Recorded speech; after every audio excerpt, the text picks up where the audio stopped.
Olá, eu sou o Jonatas Braga, consultor pedagógico do Sistema Positivo de Ensino. Além de consultor, eu também sou professor de filosofia. E o meu objetivo aqui neste vídeo é te ajudar a entender melhor como a prova de filosofia ela é desenvolvida ali dentro da prova de Ciências Humanas do Enem e como você deve estudar para tirar boas notas, para acertar as questões que envolvem essa área do conhecimento. Lembrando que as Ciências Humanas no Enem comporta diversos componentes curriculares. Além da filosofia, nós temos a sociologia, a história, a geografia, e esses outros componentes, eles são bastante interdisciplinares. Já a filosofia, na maioria das vezes em que a filosofia aparece ali na prova de Ciências Humanas do Enem, ela é mais, digamos, isolada. A filosofia é cobrada de forma mais pura, não tendo um caráter muito interdisciplinar. Então, por isso, é importante você dominar alguns conceitos e ideias específicos da filosofia. Então, por isso, eu vou trazer aqui para você algumas dicas em relação à abordagem da filosofia pelo Enem.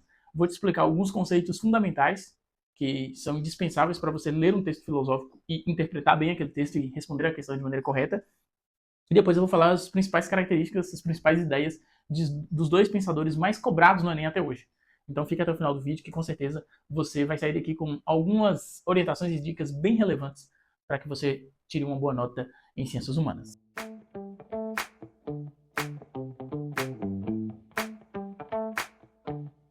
Então, vamos lá. Primeiro ponto que você precisa entender. A filosofia, ela é abordada dentro do Enem na perspectiva da história da filosofia. Então é importante você entender que a filosofia é dividida em períodos. Estes períodos servem para que a gente possa compreender melhor as características de cada contexto. É claro que não existe uma demarcação histórica precisa que marque o início e o término de um período. Tudo é um processo. Mas a gente identifica e separa por períodos devido às características, às particularidades de cada contexto histórico. Aí nós vamos ter a filosofia antiga, a filosofia medieval, a filosofia moderna e a filosofia contemporânea.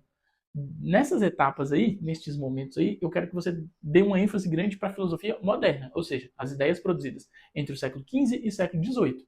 Estes autores que produziram filosofias neste contexto são muito recorrentes na prova de Ciências Humanas. Outro período também que vem em sequência em termos de recorrência é a filosofia antiga.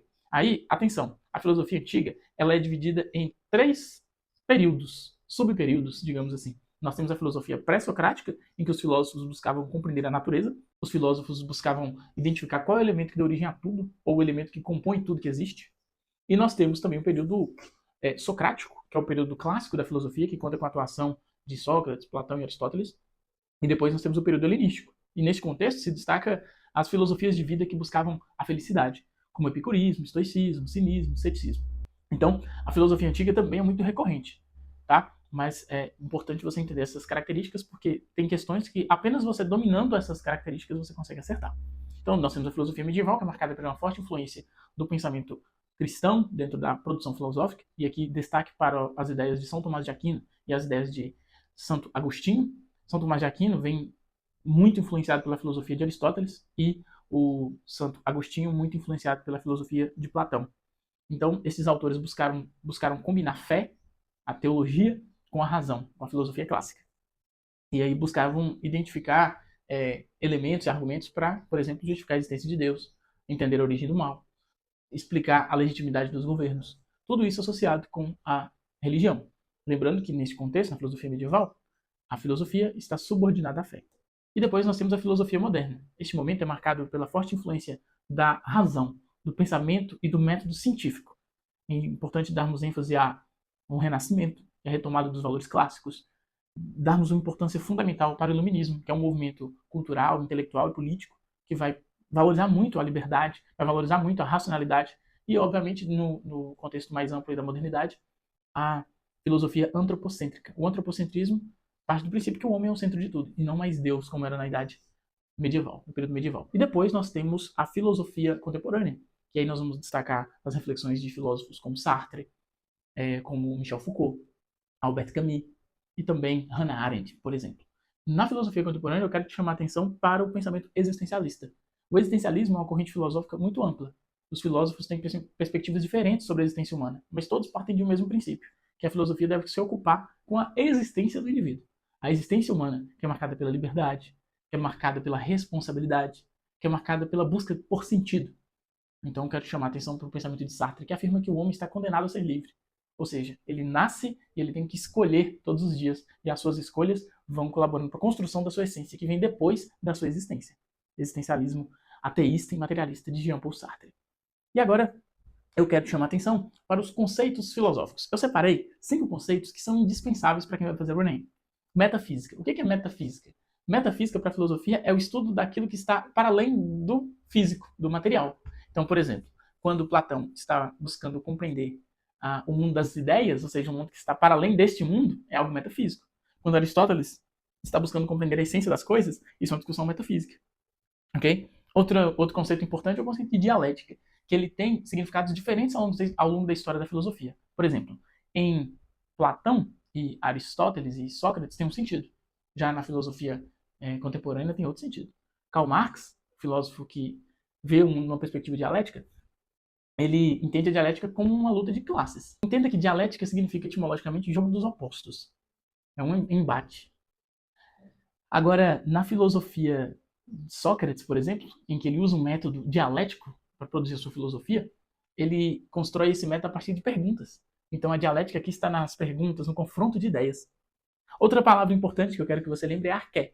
Arqué, ou elemento primordial, ou elemento originário, era aquilo que os pré-socráticos, os primeiros filósofos, buscavam identificar. Por exemplo, Tales de Mileto afirmava que a filosofia, a sua filosofia, né, a sua ideia, era pautada na concepção de que tudo é constituído por água. Então a arqué para Tales de Mileto é a água. Então nós temos Empédocles que vai falar que são os 4 elementos: água, terra, fogo e o ar. Então a arqué é esse elemento que dá origem a tudo. Outro conceito importante é o conceito de cosmologia.